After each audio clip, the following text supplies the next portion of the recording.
प्रधानमंत्री नरेंद्र मोदी सामने खड़े होते हैं। उसी रात कैबिनेट कमेटी ऑन सिक्योरिटी की मीटिंग बुला ली जाती है। वासे ने उसे 50 लाख पाकिस्तानी रुपये दिए। ये घर सईद के घर से बेहद नजदीक था। रॉ के एजेंट नावेद के घर आने जाने लगे। नावेद के खाते में 15 करोड़ रुपए ट्रांसफर कर दिए जाते हैं। अफगानिस्तान से एक आदमी को चुपचाप पाकिस्तान लाया गया। धमाके की आवाज सुनते ही सईद पूरी तरह घबरा जाता है।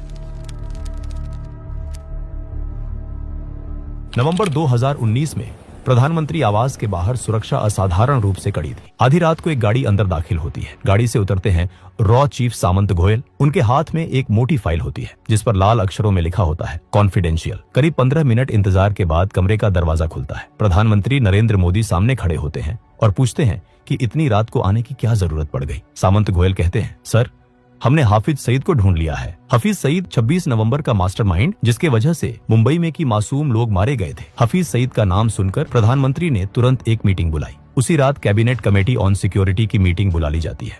टेबल पर प्रधानमंत्री नरेंद्र मोदी, गृह मंत्री, विदेश मंत्री, NSA अजीत डोभाल और रॉ चीफ सामंत गोयल मौजूद होते हैं। गोयल फाइल खोलते हैं और हाफिज सईद की तस्वीरें, वॉइस सैंपल और इंटेलिजेंस रिपोर्ट्स सामने रखते हैं।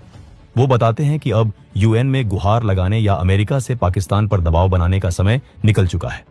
अब भारत को खुद ऑपरेशन करना होगा। जैसे ही ऑपरेशन शब्द सुनाई देता है, प्रधानमंत्री पूछते हैं कि ऑपरेशन से उनका क्या मतलब है। गोयल साफ शब्दों में जवाब देते हैं कि हाफिज सईद को पाकिस्तान में उसके ISI आकाओं के सामने मौत के घाट उतारा जाएगा।